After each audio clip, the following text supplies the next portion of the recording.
Good afternoon, it's Sunday the 15th of September and welcome to another edition of Up the Reds TV with me. This one's the late post-match of Liverpool 0, Notts Forest 1, and I was at the game yesterday, so I had a boss time before the game, not so much watching the game, and then I had a few beers afterwards after the game.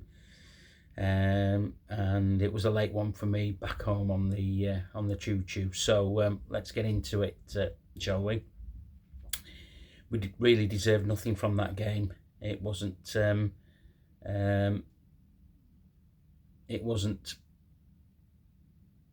good spectacle to be in the ground watching it.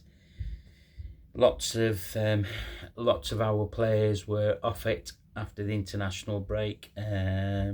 It was we had 14 chances. I think 5 were on target and 70% possession, but we could not do anything. And you have to give credit to Forest. They had the low block. Keeper was playing long balls to either Trent's side or Robbo's side, and we were getting exposed. They set up 4-3, 2-1, but when we did the counter, it was 4-5-1, and that's how they played. And they absolutely sort of like covered all areas of the football pitch. It was a real funny one to watch because the crowd could sense it, us supporters. So obviously there was lots of singing going on to get behind the team, to get them going. But the important decisions on the pitch with the passing were awful, really. And yeah, so that's our first loss of the season. It's Arnie's first loss of the season. I think he said it in his press conference. It's not what he expected from the players, and the players know that. And it just disappointed him of how the performance was. Yes, it's a game coming back after the international break. You could tell out the two sides which team had the most players away on the international break and probably played a lot of football in that break, and then coming back late. And I don't think Forest would have had many away on international duty, and you could see how they were well organised and just snuffed us out, basically. As I said, we weren't going to score. I had that feeling after 60, 70 minutes. I thought we were going to really, really struggle because we could not find a way through, and the decisions that we were making were really poor. Mo Salah was one of the worst culprits, I thought. Trying to have a shot at impossible angles. The keeper played well. His decision making in the box to find a teammate was non-existent, just wasting balls. They were cutting balls out. For their goal, I thought, I was in the Kilkenny lower. I thought Cody Gakpo should have took the winger out before the ball went over to Hudson-Odoi, who, Bradley was cold. He wasn't really up to the pace of the game. He outdid him easily and slotted the ball away. But I think Ibu turned his back just before his shot, giving him the angle to go around him, and Ali had no chance, really. It was a good goal that they scored. It's a goal that typifies a Liverpool goal if you look at the way that was. Trent was put into midfield. Trent was arguing with everybody. I'm not so sure what his problem was. He should have just got on with the game. His passing was array as well.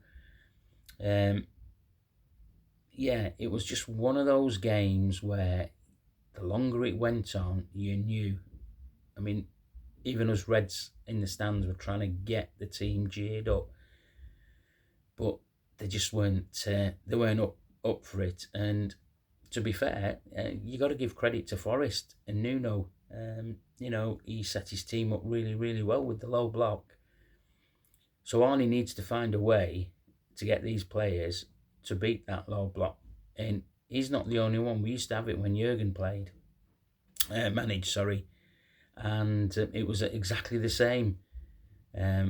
We struggled against teams like that. So yeah, there was a lot of talk yesterday about the contract to Trent and Virgil and Mo. And if you look at that game in particular, you wouldn't be seriously offering them extended contracts on the performance of that game. Don't shoot me down. I think they all deserve the contract. Okay, but I'm just saying, just on yesterday's performances, if you're going to give Mo 350 plus, if he's on that already, or more for the next 2 or 3 years, and he's your top talisman, he has to be producing week in and week out. He didn't produce yesterday. Virgil made a few mistakes, getting himself into situations which surprised me that he shouldn't have got himself into. As I said, Trent was arguing with everybody. He got a needless booking from Oliver. So yeah, it was just one of those days. Bad day in the office. Look, we got Milan in the Champions League on Tuesday, so let's get the players back in. Let's get talking. The disappointing thing for me was we went three at the back, chasing the game, and it just didn't look right at all. Because we were still making the same decisions, bad decisions in and around the penalty box. I think the other thing that really disappointed me was the subs coming on. No impact at all, none whatsoever. Darwin Núñez, you've got to be hungry. If you want to get into this team, you have to be hungry. But you just didn't do it for me. I was watching you off the ball, and you were sort of like following the ball around the pitch. Rather than being an out-and-out striker in the middle, there was times when there was 4 at the back, but you were coming out onto the wing, and you should have really been a bit more central. It's dead easy for me to say because I was watching it live, but yeah, I could see he was just drifting to where the ball was and just didn't give any other angles. Curtis Jones, yes, he's had an injury and he came on again, nothing from him. Felt sorry for Gravenberch. He was trying to make things happen, yeah, and the forwards weren't reading his passes, and long balls were going out. Decision making, no runs in the box. So yeah, Maka looked tired, if I'm honest with you.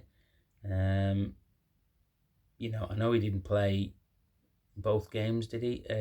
For Argentina, but he just looked tired. For me, Robbo didn't have a good game either.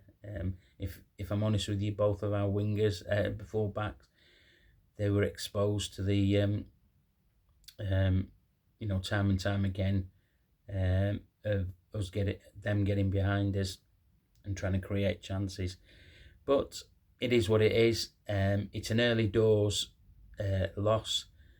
It's our 4th game, and probably not what we expected, seeing as they've not beaten us since '69 at Anfield. But I'd rather take the loss now. I think Arnie will learn from it, and his coaching staff. The players hopefully will learn from it as well and find a way of beating teams that come to Anfield, or for that matter, when we go away and play like that. So yeah, all in all, bad day at the office for the Reds, but we go again on Tuesday. We go again next weekend at home to Bournemouth. Hopefully, we put on a better display in the next two games, just to remind us Reds that, look, nobody wins anything in the sort of like middle of September. No trophies are given out